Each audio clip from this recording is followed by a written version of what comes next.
नमस्कार दोस्तों, एकांश एस्ट्रोवर्स में आपका फिर से हार्दिक स्वागत है। और आज की इस वीडियो में हम भारत के मशहूर दार्शनिकों में से एक रजनी शोशो की हॉरोस्कोप पर चर्चा करेंगे। तो आइए शुरू करते हैं। जैसा कि आप देख पा रहे हैं कि कुंडली में 2 नंबर का लगन है, मतलब वृष राशि लगन में है। बृहस्पति तीसरे भाव में उच्च के, केतु पंचम भाव में, सूर्य सप्तम और मंगल बुध चंद्र शनि शुक्र अष्टम में।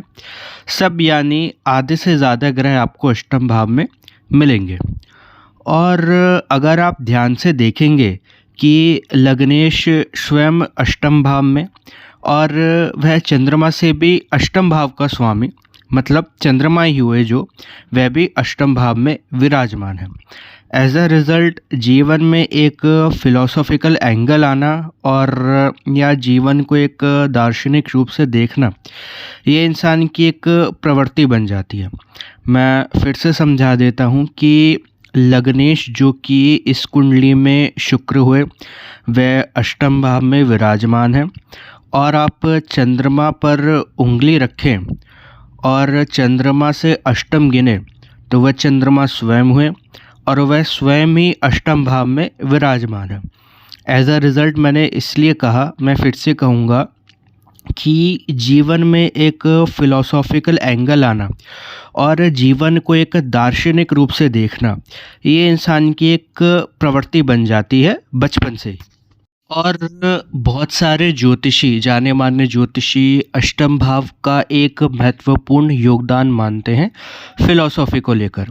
अष्टम भाव से हम समझते हैं गूढ़ रहस्य, फिलॉसफी, ज्योतिष और इत्यादि।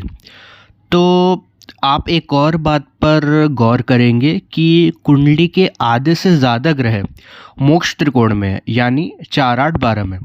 मतलब अष्टम भाव और ये सब दूसरे भाव पर भी अपनी दृष्टि दे रहे हैं, क्योंकि अगर सब अष्टम भाव में बैठे हैं तो अपनी 7वीं दृष्टि दूसरे भाव पर देंगे।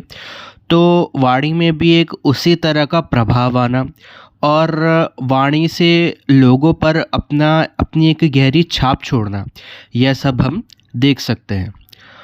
और आप अष्टम भाव के स्वामी बृहस्पति पर नज़र डालेंगे तो वह अष्टम से अष्टम, यानी अगर आप अष्टम भाव पे उंगली रखें तो बृहस्पति अष्टम से अष्टम गए हैं और उच्च के विराजमान हैं। एज अ रिज़ल्ट अष्टम भाव के स्वामी ने इनके जीवन में एक गहरी छाप छोड़ी और गूढ़ विषयों जैसे ध्यान और परालौकिक बातें और विज्ञान इन्हें जानने को मिला। और आप देखेंगे कि कुंडली के तीसरे, सप्तम और 11वें भाव से हम सोसाइटी को देखते हैं, उस पर इन्फ्लुएंस देखते हैं। तो आप देखेंगे कि बृहस्पति ने तीसरे भाव, 7वें भाव और 11वें भाव पर अपनी दृष्टि दी है, अपना प्रभाव डाला है। इन तीनों भावों को हम पब्लिक का सपोर्ट और पब्लिक का प्यार भी देखते हैं।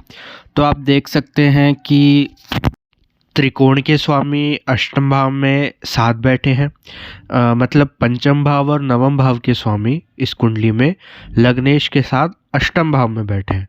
पंचम भाव का मतलब बुध महाराज और नवम भाव का मतलब शनि महाराज, दोनों ही अष्टम भाव में विराजमान है लग्नेश के साथ। इसका तात्पर्य यह है कि अष्टम भाव के कारकत्वों से ही आपका उत्थान या प्रोग्रेस होगी। और एक और बात है कि सूर्य लग्न को देख रहे हैं तो वह व्यक्ति को अवश्य ही ख्याति प्रदान करेंगे। तो आज की वीडियो में बस इतना ही।